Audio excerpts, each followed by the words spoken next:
তখন ওই ব্যক্তি ডাকতে বলে, জুনাইদ রে, আমার বডির অবস্থা দেখে কি তুমি বোঝো না আমি কুস্তি লড়ার মতো কোনো যোগ্যতা আমার নাই? ওরে জুনাইদ, আমি কোনো কুস্তিগির না, আমি তোমার সাথে কুস্তি লড়ার জন্য আসি নাই। বলে, তাহলে কেন এত আয়োজন? বলে, জুনাইদ রে, আমি এমন একটা পরিবারের মানুষ, আজকে বহুদিন যাবত আমার ঘরে কোনো খাবার নাই, আমার বাচ্চাদের মুখে কোনো খাবার তুলে দিতে পারি না রে জুনাইদ। আমার পরিবার পরিজন বড় ক্ষুধার্ত। ও জুনাইদ, তুমি ভালো করে খেয়াল করে শোনো, আমি আর কেউ নয় রে জুনাইদ, আমি নবী কামলেওয়ালা বিশ্বনবী মুহাম্মদুর রাসূলুল্লাহর বংশধর। আমার নানাজি হলো বিশ্বনবী মুহাম্মদুর রাসূলুল্লাহ। রে জুনাইদ, আমি সাইয়্যিদ বংশের মানুষ, নবীর বংশের মানুষ, আমি অসুস্থ, আমি কাজ কাম ভালো করতে পারি না, আমি সাইয়্যিদ বংশের মানুষ, আমি যাকাত দান সদকা আমি খেতে পারি না, আমি নবীর বংশের মানুষ, আমি মানুষের কাছে ভিক্ষার হাতও পাড়তে পারি না রে জুনাইদ। ওরে জুনাইদ, আজকে বহুদিন ধরে আমি বড় কষ্টকর জীবন যাপন করছি, পরিবার নিয়ে বড় কষ্টে আছি রে জুনাইদ। আমি যখন এই বাদশার ঘোষণাটা পেলাম, আমি চিন্তা করলাম এই কুস্তি লড়াইয়ের জন্য যদি আমি আসি আর কোনো মতে যদি বিজয়ের মুকুটটা নিতে পারি, এখান থেকে অনেক টাকা পয়সা পাবো, সেগুলো দিয়ে আমি আমার পরিবার পরিজনের সুন্দরভাবে জীবন যাপন করতে পারবো রে জুনাইদ। রে জুনাইদ, আমি নিজেও জানি তোমার সাথে কুস্তি লড়ে আমি তোমার সাথে বিজয় লাভ করতে পারবো না। ওরে জুনাইদ, তোমাকে আমি একটা কথা দিতেছি, আজকে তুমি যদি আমার সাথে একটু পরাজয়ের ভান করে দেখায় দাও রে জুনাইদ।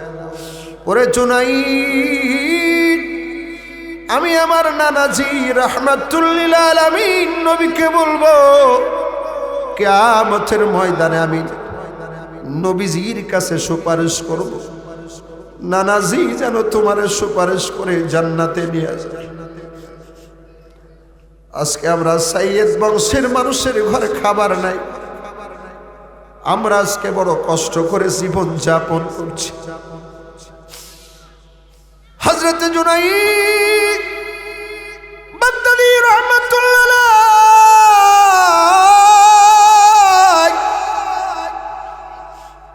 নবীজির নাম শোনার পর, নবীর বংশের নাম শোনার পর জুনাইদ নিজের বিশাল যেই অর্জন, নিজের যেই বিশাল সম্মান সব কিছু বিসর্জন দিয়া জুনাইদ বলে, নবীর বংশের মানুষ রে, তুমি আমার সাথে কুস্তি লড়ো, আমি তোমার সাথে পরাজয় বরণ করতে রাজি আছি।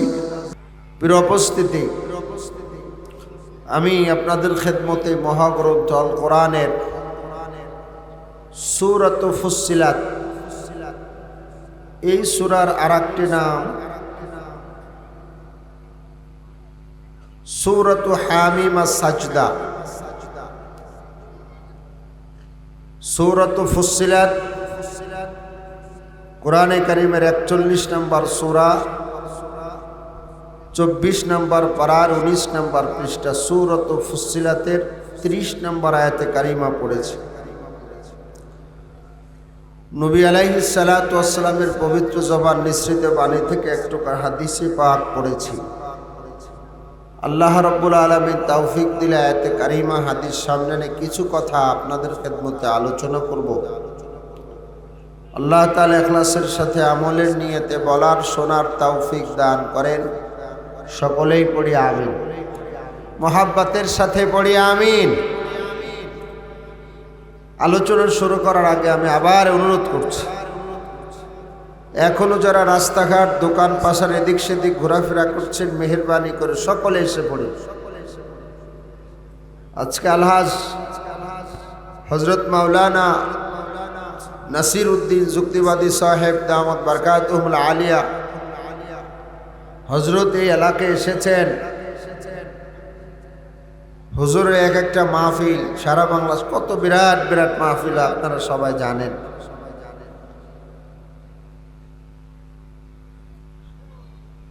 সারা পৃথিবীতে বাংলাদেশের যত প্রবাসী আছে হুজুর বয়ান শোনে, কথা বলে ঠিক ঠিক না? হুজুরকে মোহাব্বত করেন, উলামা ইকরাম মোহাব্বত করেন, সাধারণ মানুষ মোহাব্বত করেন, ঠিক না? সব শ্রেণীর মানুষ হুজুরকে মোহাব্বত করেন, ভালোবাসেন। তো হুজুর আসছেন, হুজুর আমাদের এলাকার মেহমান, কথা বলেন ঠিক ঠিক না? মেহমানকে বাড়ি রেখে, মেহমানকে ঘরে বসায় রেখে বাহিরে ঘুরে বেড়ালে হবে? কি বলেন? মেহমান কষ্ট পাবেন না? সেজন্য আমি অনুরোধ করছি, এখন যে যেখানে আছেন আমরা মেহেরবানি করে দেরি না করি, সকলেই জান্নাতের বাগিচার ভিতরে চলে আসি। এটা জান্নাতের বাগান, এর ভিতরে কোনো সন্দেহ আছে? আর একটু জোরে বলেন না, জান্নাতের বাগান। প্রশ্ন করতে পারেন, হুজুর দুনিয়াতে আবার জান্নাতের বাগান হয় নাকি? রওজাতুম মিন রিয়াজিল জান্নাহ আছে তো। হুজুর সাল্লাল্লাহু আলাইহি ওয়াসাল্লাম বলছেন, মা বাইনা বাইতি ওয়া মিম্বারি রওজাতুম মিন রিয়াজিল জান্নাহ। আমি নবীর ঘর, অর্থাৎ এখন যেখানে রাসূল কারীম সাল্লাল্লাহু আলাইহি ওয়াসাল্লামের রওজা থার, আম্মা জান আয়েশা সিদ্দিকা রাদিয়াল্লাহু তাআলা আনহার ঘর। রাসূল সাল্লাল্লাহু আলাইহি ওয়াসাল্লাম বলেন, আমার ঘর এবং আমার মিম্বারের মাঝের এই জায়গাটুক হলো দুনিয়াতে জান্নাতের বাগান। সুবহানাল্লাহ জোরে বলেন।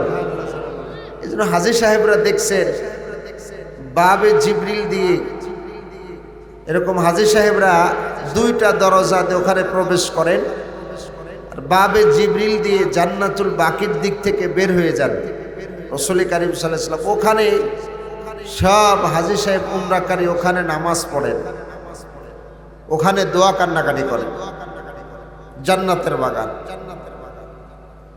আর রাসূল কারীম সাল্লাল্লাহু আলাইহি ওয়াসাল্লাম বলছেন, দুনিয়ার ভিতরে যেই হালকা, যেই মাজলিসের ভেতরে আল্লাহ পাক রব্বুল আলামিনের জিকির হয়, কোরআন তেলাওয়াত হয়, কোরআন সুন্নাহর কথা হয়, দুনিয়ার ভিতরে সেই জায়গাটি হলো জান্নাতের বাগান। সুবহানাল্লাহ। বাড়িতে গিয়ে বলেন, এখন তো জোরে বলা দরকার, আর একটু জোরে কয় না সুবহানাল্লাহ। জান্নাতের বাগানে বসে আছে, খুশির বিষয় না ভাইয়ের আমার, দোস্ত বাবারা, কথা বাড়াবো না। তেলাওয়াত কি তো আয়াতে কারিমা সূরাত ফুসসিলাতের 30 নম্বর আয়াতে কারিমা। আল্লাহ রাব্বুল আলামিন বলেন,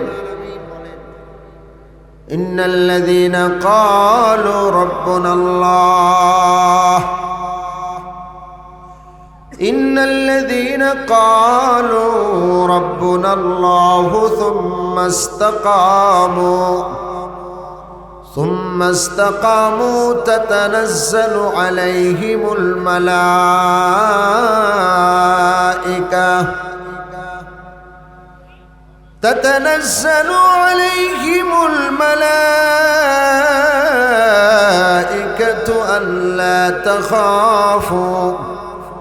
ألا تخافوا ولا تحزنوا وأبشروا بالجنة التي كنتم توعدون।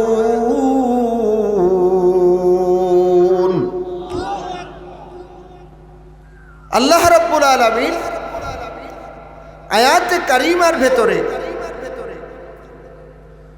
বান্দা বান্দির মৃত্যুর সময়ের অবস্থানকে তুলে ধরেছেন। আজকের এই মাহফিল আমার দিকে দেন, আজকের এই খালিয়াই মাদ্রাসা শুধু মাদ্রাসা না, পাশে গোরস্থানও আছে, কথা বলেন ঠিক ঠিক না? এই গোরস্থান হলো আমাদের দুনিয়ার হায়াতের জিন্দেগির শেষ ঠিকানা, কথা বলেন। এটা হলো শেষ ঠিকানা, এটা বাস্তব শেষ ঠিকানা। এই কথা না বলে কেউ কি আছেন যে না হুজুর আমি শেষ ঠিকানায় যাব না, এমন কেউ আছেন?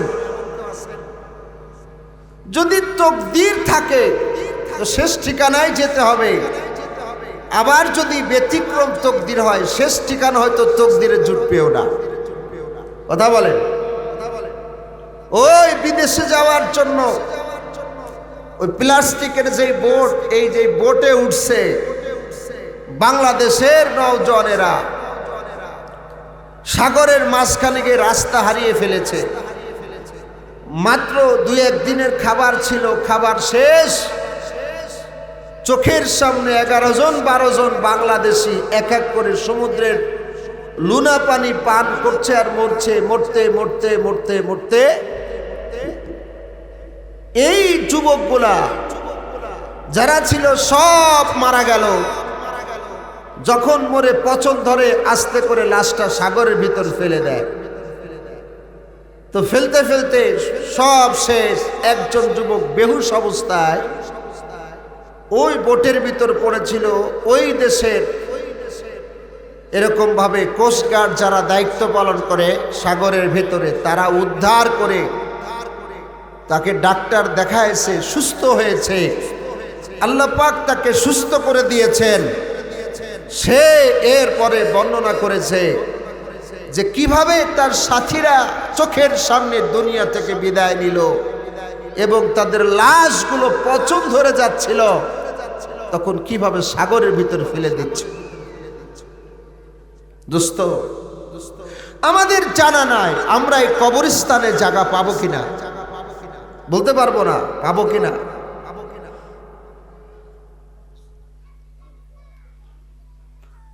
তো আল্লাহ রাব্বুল আলামিন সূরাত হামিম আস-সাজদা, সূরাত ফুসসিলাত আরেকটি নাম।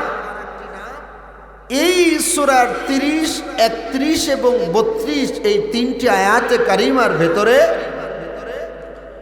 বান্দার মৃত্যুর সময়ের অবস্থাকে তুলে ধরেছেন। পৃথিবীর ভেতরে যে সমস্ত মানুষের মৃত্যু হয়, মুসলিম ব্যতীত অমুসলিম যত গোষ্ঠীর মৃত্যু হয়, তাদের তো এক কথায় বেঈমান অবস্থায় মৃত্যু হয়, তাদের কোনো আলোচনা নাই, ঠিক কিনা? এখানে কেবলমাত্র শুধুমাত্র যারা ঈমানদার, যারা মুমিন, তাদের মৃত্যুর সময়ের অবস্থাকে তুলে ধরেছেন।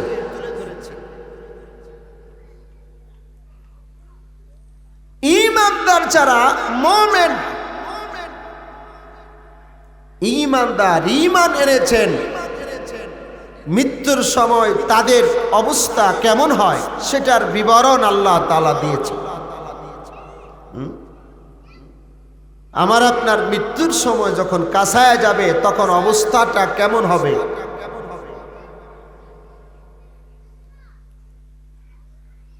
আমাদের অঙ্গ প্রত্যঙ্গের সাথে একজন ফেরেশতা আল্লাহ পাক নিয়োজিত করেছেন যে আমি পানি পান করব, আমার পানি রিজিকে যেখানে আছে সেখান থেকে আমি পানি পান করব। এই পানির দায়িত্বে একজন ফেরেশতা নিয়োজিত আছে, খাদ্যের দায়িত্ব ফেরেশতা নিয়োজিত আছে, বাতাসের শ্বাস প্রশ্বাসের ফেরেশতা নিয়োজিত আছে। এইভাবে আল্লাহ পাক বিভিন্ন ফেরেশতা আমার বডিতে নিয়োজিত রাখছেন। এক এক করে সব ফেরেশতারা মৃত্যুর আগ মুহূর্তে আমাদের কাছ থেকে বিদায় নেবে। চোখের ফেরেশতা বিদায় নেবে, আসসালামু আলাইকুম, আমার দায়িত্ব ছিল তোমার সাথে থাকার। আর পৃথিবীর ভিতর ঘুরে ঘুরে দেখলাম আর তোমার পৃথিবীর ভিতরে আর কোথাও একটু নজর করে দেখার মতো আর তোমার তকদির নেই, আমি বিদায় নিলাম। ফেরেশতা, চোখের ফেরেশতা বিদায়, এখন আর চোখে দেখে না। কি বলেন? খাবারের যেই ফেরেশতা জিম্মাদারি, ওই ফেরেশতা গিয়ে সালাম দিয়ে বলে, আত্মা শুনো, পৃথিবীর ভিতরে রিজিকের জিম্মাদারিতে আমি ছিলাম, আমার দায়িত্ব ছিল সারা পৃথিবী ঘুরে ঘুরে দেখলাম যে তোমার এক ফোঁটা পানিও আর কোথাও তোমার রিজিকের ব্যবস্থা নেই। যেহেতু এখন তোমার রিজিকের ব্যবস্থা নেই, আমি চলে গেলাম। এই বলে খাবারের দায়িত্বে নিযুক্ত থাকা ফেরেশতা বিদায় নিয়ে চলে যায়। এই জন্য দেখেন না, মৃত্যুর আগ মুহূর্তে মেয়েরা বাবা মিষ্টি পছন্দ করত, বাবার জন্য বড় বড় রসগোল্লার রস চামচ দিয়া বাবার মুখে তুলে দেয়, আর 2 চল বেয়ে বেয়ে রসগোল্লার রস পড়ে যায়, বাবা খেতে পারে না, রিজিক নাই।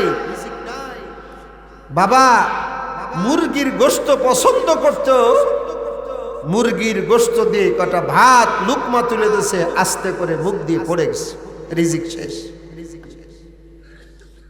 এইভাবে করে আস্তে আস্তে আস্তে আস্তে সব ফেরেশতা বিদায় নিবে।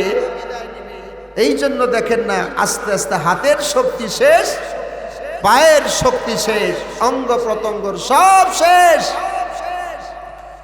তাকায় আছে, বলে চিনছেন কে? না চিনি না। তাকাইতেছে তো, চোখের ফেরেশতা নাই, চেনে না, নিজের বিবিরেও চেনে না, আছে কিনা? সবাই এক এক করে যখন বিদায় নিবে, ওই যে কিরামা কাতিবিনা ইয়ালামুনা মা তাফআলুন, ডান কাদের ফেরেশতা, বাম কাদের ফেরেশতা, যারা আমার আপনার ভালো মন্দ লিপিবদ্ধ করে, এই 2 ফেরেশতাও বলবে, বান্দা দুনিয়ার ভেতরে তুমি যে আমল করছো সেই আমল দিয়ে আমি চলে গেলাম,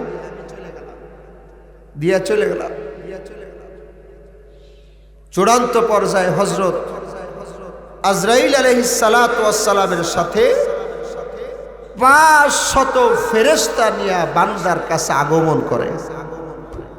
সুবহানাল্লাহ, একটু জোরে বলা যাবে না? কত ফেরেশতা? আর একটু জোরে বলেন, কত ফেরেশতা? লোকটি যদি ঈমানদার হয়, 500 ঈমানদার ফেরেশতা, নেককার ফেরেশতা, রহমতের ফেরেশতা, 500 রহমতের ফেরেশতা নিয়ে আগমন করবেন। আর লোকটি যদি বদকার হয়, ফেরেশতা আসবে তো ঠিক, 500 আযাবের ফেরেশতা নিয়ে আগমন, আযাবের ফেরেশতা নিয়ে আগমন করবে। এখানে আল্লাহ তাআলা ঈমানদারদের মৃত্যুর অবস্থাটা আল্লাহ পাক তুলে ধরেছেন, ঈমানদারদের মৃত্যুর অবস্থা আল্লাহ পাক তুলে ধরেছেন। ইন্নাল্লাযীনা ক্বালু রাব্বুনাল্লাহ, নিশ্চয়ই যারা বলে, ইন্নাল্লাযীনা ক্বালু রাব্বুনাল্লাহ, নিশ্চয় যারা বলে আমাদের রব আল্লাহ, সুম্মাস্তাকামু, অতঃপর ইস্তেকামতের সাথে থাকে, দৃঢ়তার সাথে থাকে, তাতানাজ্জালু আলাইহিমুল মালাইকা, তখন তাদের কাছে রহমতের ফেরেশতারা আগমন করে, রহমতের ফেরেশতারা আগমন করে বলে, আল্লাহ তাখাফু ওয়ালা তাহজানু, হে বান্দা বান্দি, আল্লাহ তাখাফু, ভয় করিও না, ওয়ালা তাহজানু, টেনশন করো না, চিন্তিত হইও না, ওয়া আবশিরু বিল জান্নাতিল্লাতী কুনতুম তুআদুন, তোমাদের সাথে যেই জান্নাতের প্রতিশ্রুতি দেওয়া হয়েছিল, তোমরা সেই জান্নাতের সুসংবাদ গ্রহণ করো। এটি হলো সূরাত ফুসসিলাতের 30 নম্বর আয়াতে কারিমার তরজমা। এবার আসুন,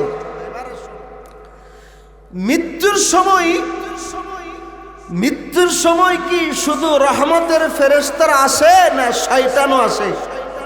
বলেন না, মৃত্যুর সময় শুধু ফেরেশতার আগমন করে এটা না, মৃত্যুর সময় ইবলিস শয়তানও ঈমানদারের কাছে আগমন করে। মৃত্যুর সময় ঈমানদারের কাছে শয়তান আগমন করে, শয়তান আগমন করে। ইমাম শারানি রহমাতুল্লাহি আলাইহি তাজকিরায়ে কুরতুবীর ভিতর লেখেন যে ঈমানদার নারী পুরুষের মৃত্যুর সময় তার কাছে শয়তান আগমন করে। নাউজুবিল্লাহ বলেন। তার কাছে তার মৃত্যুর সময় শয়তান তার কাছে আগমন করে। কার সূরাতে আসে? তিনি বলেন ওই মৃত্যু ব্যক্তির বাবা মার আকৃতিতে আগমন করে। মৃত্যু ব্যক্তির বাবা মার সূরত নিয়ে মৃত্যু ব্যক্তির কাছে আগমন করে, আব্বা আম্মার সূরত নিয়ে আগমন করে। আব্বা আম্মার সূরত নিয়ে আগমন করে। তখনই মৃত্যু ব্যক্তির কানের কাছে গিয়ে বাবার সূরতে ইবলিস শয়তান এসে বলে, সন্তান তুমি আমার চিনছনি? বলে চিনছি, আপনি আমার আব্বা? বলে হ্যাঁ। তোমার তো দুনিয়াতে অনেক বড় কষ্ট করে আমি মানুষ করছি বাবা। হ্যাঁ। এখন তোমার মৃত্যুর সময় কাছায় যাচ্ছে? বলে জি। বলে বাবা আমি তোমার কল্যাণকামী। তুমি তো জানো না পৃথিবীর ভিতর খ্রিস্টান ধর্ম এটা বড় উত্তম ধর্ম। তুমি মৃত্যুর সময় খ্রিস্টান ধর্ম গ্রহণ করে মৃত্যুবরণ করো। নাউজুবিল্লাহ, জোরে বলবেন না। ইমাম শারানি রহমাতুল্লাহ আলাইহি তাজকিরায়ে কুরতুবীর ভিতরে এই বর্ণনা নিয়ে আসছেন। ইমাম গাজালি রহমাতুল্লাহ আলাইহি তিনি এই বর্ণনা করেছেন। বাবা তুমি খ্রিস্টান ধর্ম গ্রহণ করো। আচ্ছা বলেন তো খ্রিস্টান ধর্ম হক না বাতিল? আরে যারা বলেন না কেন? ওয়াকালাতিন নাসারা ঈসা ইবনুল্লাহ, খ্রিস্টানরা বলে ঈসা আলাইহিস সালাম আল্লাহ পাকের সন্তান। নাউজুবিল্লাহ বলেন। ঈসা আলাইহিস সালামকে তারা আল্লাহ পাকের সন্তান মনে করে, তাহলে তারাও মুশরিক। তারা কি? মুশরিক। আবার এই বাবার আকৃতির শয়তান চলে যাওয়ার পর আবার মার সূরত নিয়ে আকৃতি নিয়ে আরেকজন ইবলিস শয়তান তার কাছে এসে বলে বাবা আমি তোমার মা বলছি, আমি তোমাকে বড় কষ্ট করে মানুষ করছি। বাবা পৃথিবীর ভিতরে শ্রেষ্ঠ ধর্ম হলো ইহুদি ধর্ম, তুমি ইহুদি ধর্ম গ্রহণ করো। নাউজুবিল্লাহ জোরে কান। এইভাবে শয়তান ধোঁকা দিতে থাকে মৃত্যুর সময়। ইমাম আবু জাফর কুরতুবী রহমাতুল্লাহ আলাইহি অনেক বড় মুহাদ্দিস, অনেক হাদিস লিখেছেন। ইমাম আবু জাফর কুরতুবী রহমাতুল্লাহ আলাইহি তিনার ইন্তেকালের সময় হয়ে গেছে, মৃত্যুর সময় হয়ে গেছে। আচ্ছা বলেন তো মৃত্যুর সময় আসলে বোঝা যায় না? আর যা বলে যায় কি যায় না? মৃত্যুর সময় হয়ে গেছে, কাছায় গেছে। ঠিক সেই সময় বেহুশ অবস্থা আছে, মারজে মাউতের ভেতর আছে। হঠাৎ করে উনার মুরিদ মুত্তাকিন যারা ছিল পাশ থেকে তালকিন দিতেছেন। এটা হাদিসে আছে লাকিনু মাউতাকুম বিলা ইলাহা ইল্লাল্লাহ। নবী আলাইহিস সালাতু ওয়াস সালাম বলেন তোমরা মৃত্যু ব্যক্তির কাছে কলেমার তালকিন দাও, কলেমা পড়ো, কিন্তু কলেমা পড়ার জন্য জোরাজুরি করা যাবে না। তুমি পড়ো, এভাবে পড়তেই হবে, এরকম জোরাজুরি করা যাবে না। মৃত্যু ব্যক্তির কাছে কলেমা আস্তে আস্তে পড়তে হবে। সে আপনার শোনাশুনি, আপনার কাছ থেকে শুনে শুনে সেও কলেমা পড়বে, কলেমার তালকিন দেওয়া। অন্য হাদিসে আসছে নবী আলাইহিস সালাম বলেন যে মৃত্যু ব্যক্তির সামনে তোমরা সূরা ইয়াসিন তেলাওয়াত করো, কারণ মৃত্যু ব্যক্তির সামনে সূরা ইয়াসিন তেলাওয়াত করলে শয়তান ধোঁকা দিতে পারে না। ইয়াসিন সূরা মৃত্যু ব্যক্তির সামনে তেলাওয়াত করা। ইমাম আবু জাফর কুরতুবী রাহমাতুল্লাহ আলাইহি মৃত্যুর সময় সবাই তালকিন দিতেছে, হযরত আপনি কলেমা পড়ুন, লা ইলাহা ইল্লাল্লাহু মুহাম্মাদুর রাসূলুল্লাহ। মান ক্বালা লা ইলাহা ইল্লাল্লাহ দাখালাল জান্নাহ।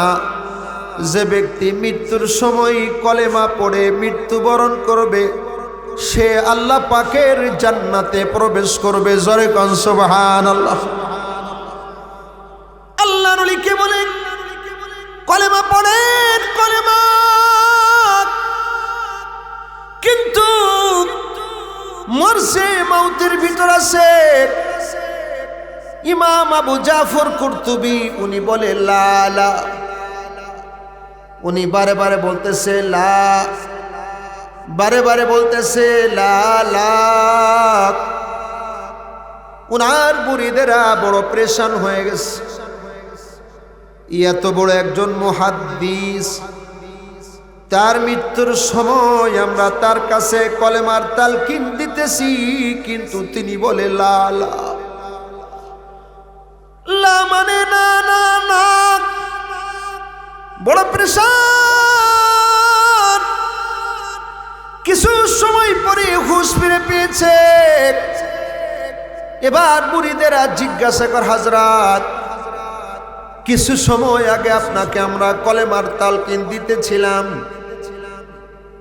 কিছুক্ষণ আগে আপনাকে আমরা কলেমা পড়াইতেছিলাম, তালকিন দিতেছিলাম, কিন্তু আপনি বারে বারে বলছেন লা লা লা লা লা লা, বারে বারে বলছেন, তার কারণ কি? তখন ইমাম আবু জাফর কুরতুবী বলে, তোমরা তো জানো না, আমি তোমাদের কলেমার তালকিন আমি শুনতে পারি না, আমি জানিও না। বলে লা লা কেন বললেন? বলে শোনো, আমি তাকে দেখি আমার সামনে দুইজন শয়তান আমার মা বাবার আকৃতি নিয়ে সূরাত নিয়ে আমাকে ধোঁকা দিতেছে। আমাকে বলতেছে তুমি খ্রিস্টান ধর্ম গ্রহণ করো, আবার মাই বলে তুমি ইহুদি ধর্ম গ্রহণ করো। আমাকে এটা বলে বলে বারে বারে ধোঁকা দিতেছে। আমি তাদেরকে বলেছি লা লা লা। উনি আরো বলে, আমি শয়তানকে বলেছি, শয়তান তুমি ধোঁকা দিতেছ। আমি খ্রিস্টান ধর্ম গ্রহণ করি, আমি ইহুদি ধর্ম গ্রহণ করি, অথচ আমি নিজেই তো নবীজির হাদিস লিখেছি। আল্লাহ নবী বলেছেন ইন্নাশ শাইতানা ইয়াতি আহাদাকুম ক্বাবলা মাউতিহি ফায়াকুলু মুত ইয়াহুদিয়ান মুত নাসরানিয়া। আমি নিজেই তো নবীজির হাদিস নকল করেছি, লিখেছি, যে আল্লাহ নবী বলেছেন ইন্নাশ শাইতানা ইয়াতি আহাদাকুম ক্বাবলা মাউতিহি, যে নিশ্চয়ই শয়তান তোমাদের মৃত্যুর আগে তোমাদের কাছে আসে। শয়তান এসে বলে ফায়াকুলু লাহু, ওই মৃত্যু নারী এবং পুরুষকে বলতে থাকে মুত ইয়াহুদিয়ান মুত নাসরানিয়া, তুমি ইহুদি হয়ে মৃত্যুবরণ করো, তুমি খ্রিস্টান ধর্ম গ্রহণ করে মৃত্যুবরণ করো। এরে মুহাম্মদপুরের মুসলমান, খালির মুসলমানেরা, এত বড় বড় মুহাদ্দিস হযরতদেরকে যদি শয়তান ধোঁকা দিতে পারে, এত বড় বড় বুজুর্গদেরকে শয়তান যদি ধোঁকা দিতে পারে, আমি আপনি কে? এজন্য আল্লাহ তাআলা দোয়া শিখাইছেন, রব্বানা লা তুজিগ কুলুবানা বা'দা ইয হাদাইতানা ওয়া হাব লানা মিন লাদুনকা রাহমাহ আল্লাহ তাআলা দোয়া শিখাইছেন, দোয়া বেশি বেশি করে পড়া। রব্বানা লা তুজিগ কুলুবানা বাদা ইজ হাদাইতানা, আমাদেরকে হিদায়াত দেওয়ার পরে আমাদেরকে গুমরাহ করে দিয়েন না। এই দোয়া বেশি বেশি করে করা। শুধু তাই নয়, ইমামে আহমদ ইবনে হাম্বল রহমাতুল্লাহ আলাইহি এত বড় একজন হাদিসের মুহাদ্দিস, ইমাম আহমদ ইবনে হাম্বল রহমাতুল্লাহ আলাইহি উনার মৃত্যুর সময় যখন কাছায় যাচ্ছেন, তখন উনার সন্তান নিজে বর্ণনা করেছেন যে আমার বাবা কিছুক্ষণের ভেতরেই তো ইন্তেকাল করবে, এই জন্য আমি গামছা রেডি রাখছি। বাবা মৃত্যুবরণ করার পর বাবার মাথা এবং মুখটা বেঁধে দিব, যেন বাবার মুখটা বন্ধ থাকে। গামছা রেডি করে রাখছি। ইমাম আহমদ ইবনে হাম্বল রাহমাতুল্লাহ আলাইহির ছেলে যে বাবার ইন্তেকালের পরে বাবার মাথার মুখটা এইভাবে বেঁধে দিবে যেন বাবার মুখটা বন্ধ থাকে। ইমাম আহমদ ইবনে হাম্বল রাহমাতুল্লাহ আলাইহির ছেলে। তো হঠাৎ করে সবাই কলেমা পড়তেছে, আর ইমাম আহমদ ইবনে হাম্বল বেহুশ অবস্থায়, মৃত্যুর আগ মুহূর্তে বেহুশ অবস্থায় বারে বারে বলতেছে লা বাত। কি বলতেছেন? লা বাত, লা বাত, লা বাত। এটা উনি বারে বারে বলতেছেন লা বাত, লা বাত।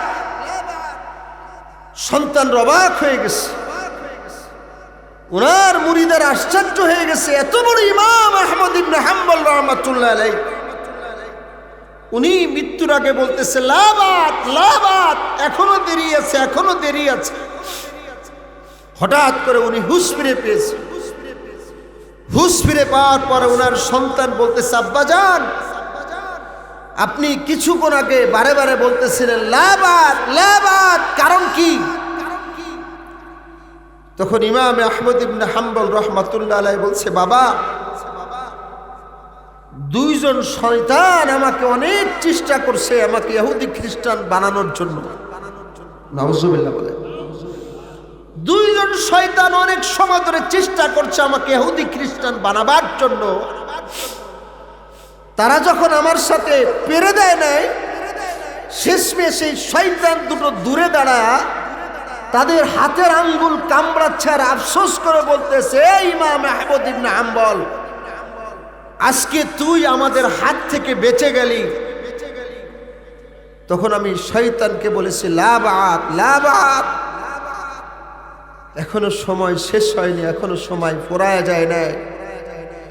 এখনো যে আমি ঈমান অবস্থায় মৃত্যু বরণ করার আগ পর্যন্ত আমি তোদের হাত থেকে বেঁচে গেছি, এখনো নয়, এখনো নয়।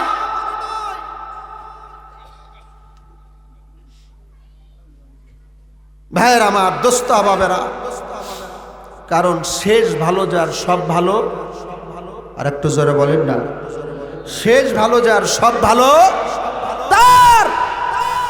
এই জন্য অনেক মা বোন আজকে বয়ান শোনার জন্য এসেছে, অনেক যুবকেরা নসিহা, অনেক মুরব্বী বাবাজিরা নসিহাত শোনার জন্য এসেছে। আমার আপনার ইন্নামাল আমালু বিল খাওয়াতিম, শেষ ভালো যার সব ভালো তার। শেষ সময়টা যদি আমি আপনি কলেমা নিয়ে মৃত্যুবরণ করতে পারি, আমি আপনি দামি, ঠিক না? আর আমি আপনি যদি শেষ সময়টা কলেমা না নিয়ে দুনিয়া থেকে বিদায় নিই, আমার আপনার কোনো দাম নাই। কথা বলেন ঠিক ঠিক না? আমি আপনি যদি কলেমা ছাড়া দুনিয়া থেকে বিদায় নিয়ে চলে যাই, আমার আপনার থেকে একটা কুকুর দামি। কথা বলেন না? আমার আপনার থেকে একটা শুকর দামি হবে আমি আপনি যদি কলেমা ছাড়া দুনিয়া থেকে বিদায় নিয়ে যাই। এই জন্য হযরতে জুনায়েদ বাগদাদী রহমাতুল্লাহি আলাইহি, নাম শুনছেন? হযরতে জুনায়েদ বাগদাদী রহমাতুল্লাহি আলাইহি, ওনার হাজার হাজার মুরিদ মুত্তাকিন। জুনায়েদ বাগদাদী রহমাতুল্লাহি আলাইহি উনি আসলে শুরু থেকেই যে বড় আলেম ছিলেন, পীর ছিলেন তা না। উনি ছিলেন তৎকালীন সময় বাগদাদ এবং ওই শহরের সব থেকে বড় কুস্তিগির। কি ছিলেন? কুস্তিগির, অনেক বড় কুস্তিগির ছিলেন। তো কুস্তি লড়তেন উনি সব দেশের সাথে কুস্তি লড়ে উনি বিজয়ের পুরস্কার, প্রথম পুরস্কারটা নিয়ে আসতেন। এই জন্য ওই বাগদাদের বাদশাহ উনাকে বড় ভালোবাসতেন, মহাব্বত করতেন, রাজদরবারেই অনেক সময় থাকতেন। তো বাদশাহ একবার নিজে একটা কুস্তি লড়াইয়ের আহ্বান করেছে সারা দেশে, যে আমার জুনায়েদের সাথে লড়ে যে বিজয় লাভ করতে পারবে তাকে এত লক্ষ টাকা পুরস্কার দেয়া হবে, এমন একটা কুস্তির আয়োজন করেছেন। এখন জুনায়েদ বাগদাদির সাথে তো কুস্তি লড়ার জন্য কেউ সাহস করে না, কে আসবে? কিন্তু সময়ের ভিতর দেখে চিকনা করে একজন মানুষ, জীর্ণ শীর্ণ একজন মানুষ, সে রাজ দরবারে গিয়ে বলে আমি বাদশার সাথে সাক্ষাৎ করতে চাই। বলো কেন? বলে বাদশাহ যে ঘোষণা দিয়েছে জুনায়েদ বাগদাদির সাথে কুস্তি লড়ার জন্য, আমি অমুক দেশ থেকে আসছি, অমুক এলাকা থেকে এসেছি, আমি জুনায়েদ বাগদাদির সাথে আমি কুস্তি লড়তে চাই। এবার তো লোকজন হাসাহাসি করছে, গোশত নাই শরীরে, চলাফেরার শক্তি নাই, ধাক্কা দিলে মক্কায় যায়। যেই অবস্থা, তুমি জুনায়েদ বাগদাদির সাথে কুস্তি লড়বা, সাহস তো কম না। বলে আপনাদের বাদশাহ ঘোষণা করেছে আমি কুস্তি লড়বো, এত কথা বুঝি না, বাদশার কাছে নিয়ে চলো।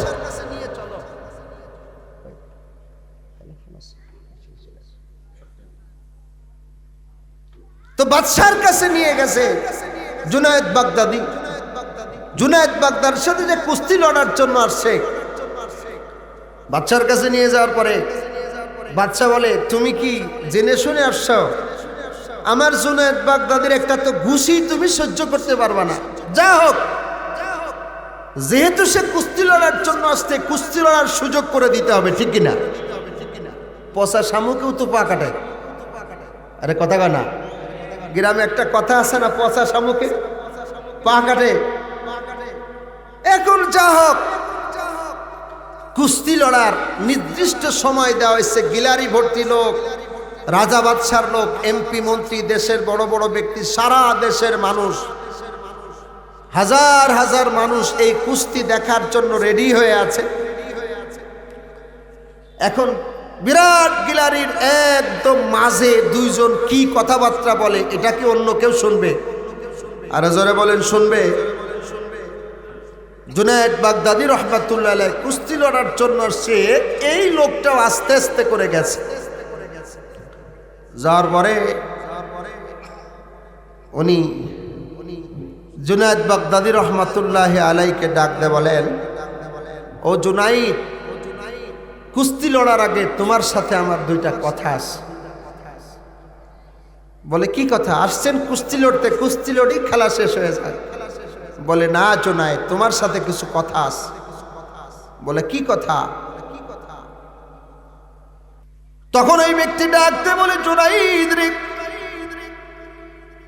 আমার বডির অবস্থা দেখে কি তুমি বোঝো না আমি কুস্তি লড়ার মতো কোনো যোগ্যতা আমার নাই? ওরে জুনায়েদ, আমি কোনো কুস্তিগির না, আমি তোমার সাথে কুস্তি লড়ার জন্য আসি নাই। বলে তাহলে কেন এত আয়োজন? বলে জুনায়েদ রে, আমি এমন একটা পরিবারের মানুষ, আজকে বহুদিন যাবত আমার ঘরে কোনো খাবার নাই, আমার বাচ্চাদের মুখে কোনো খাবার তুলে দিতে পারি না রে জুনায়েদ। আমার পরিবার পরিজন বড় ক্ষুধার্ত। ও জুনায়েদ, তুমি ভালো করে খেয়াল করে শোনো, আমি আর কেউ নাই রে জুনায়েদ, আমি নবী কামলেওয়ালা বিশ্বনবী মুহাম্মদুর রাসূলুল্লাহর বংশধর। আমার নানা যে হলো বিশ্বনবী মুহাম্মদুর রাসূলুল্লাহ। রে জুনায়েদ, আমি সাইয়্যিদ বংশের মানুষ, নবীর বংশের মানুষ, আমি অসুস্থ, আমি কাজ কাম ভালো করতে পারি না, আমি সাইয়্যেদ বংশের মানুষ, আমি যাকাত দান সদকা আমি খেতে পারি না, আমি নবীর বংশের মানুষ, আমি মানুষের কাছে ভিক্ষার হাতও পাড়তে পারি না রে জুনাই। ওরে জুনাই,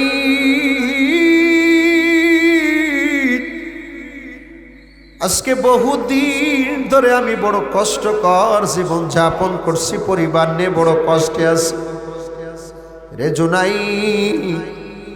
আমি যখন এই বাদশার ঘোষণাটা পেলাম, আমি চিন্তা করলাম এই কুস্তি লড়াইয়ের জন্য যদি আমি আসি আর কোনো মতে যদি বিজয়ের মুকুটটা নিতে পারি, এখান থেকে অনেক টাকা পয়সা পাবো, সেগুলা দিয়ে আমি আমার পরিবার পরিজনের সুন্দরভাবে জীবন যাপন করতে পারবো রে জোনাই। রে জোনাই, আমি নিজেও জানি তোমার সাথে কুস্তি লড়ে আমি তোমার সাথে বিজয় লাভ করতে পারবো না।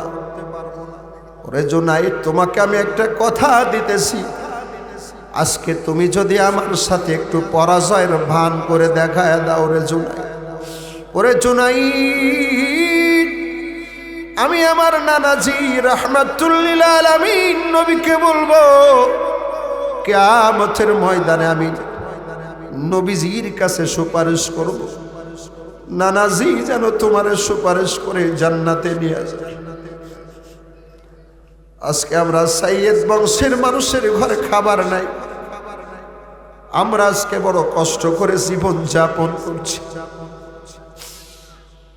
হযরত জুনাইদ বাগদাদী রাহমাতুল্লাহ আলাইহি নবীজির নাম শোনার পর, নবীর বংশের নাম শোনার পর জুনাইদ নিজের বিশাল যেই অর্জন, নিজের যেই বিশাল সম্মান সব কিছু বিসর্জন দিয়া জুনাইদ বলে, নবীর বংশের মানুষ রে, তুমি আমার সাথে কুস্তি লড়ো, আমি তোমার সাথে পরাজয় বরণ করতে রাজি আছি। কুস্তি লড়াই শুরু হলো। অল্প কিছুক্ষণের ভিতরে জুনাইদ বাগদাদী জমিনের ভিতর পড়ে গেল, আর সাইয়্যেদ বংশের মানুষটা তার বুকের ভিতর উঠে বসছে। সুবহানাল্লাহ বলে। বাদশা সহ দেশের মানুষ জুনাইদ বাগদাদীকে সি সি করছে, অপমানিত লাঞ্ছিত করছে। জুনাইদ বাগদাদীর ইজ্জত সম্মান কারো কাছে নাই। রাতের বেলায় ঘুমায় আছে রাহমাতুল লিল আলামিন নবী জুনাইদ বাগদাদীর কাছে হাজির। জোরে কর সুবহানাল্লাহ। সে বলে, জুনাইদ, তুমি আমার বংশের মানুষের সাহায্য করেছো। জুনাইদ, তোমাকে শুধু দেশের মানুষ চিনত, তুমি অনেক সম্মানী। জুনাইদ, তুমি এখন আল্লাহর ওলি, এখন থেকে সারা পৃথিবীর মানুষ তোমাকে চিনবে। জোরে কান সুবহানাল্লাহ। এজন্য নবীর বংশের মোহাব্বত করা। এখন তো নবী নেই, নবীর উত্তরাধিকারী সারা পৃথিবীতে নবীর বংশ আছে, নবীর বংশ তো সব জায়গা নাই। আল্লাহ নবী সাল্লাল্লাহু আলাইহি ওয়াসাল্লাম বলেন, আল উলামা ওয়ারাসাতুল আম্বিয়া, উলামায়ে কেরাম তুলাবা ইলম হলো নবীর উত্তরাধিকারী। কথা বলেন ঠিক ঠিক না? নবীর উত্তরাধিকারী। এই জন্যই মাদ্রাসা অনেক তালবে ইলম আছে, আলহামদুলিল্লাহ বলে।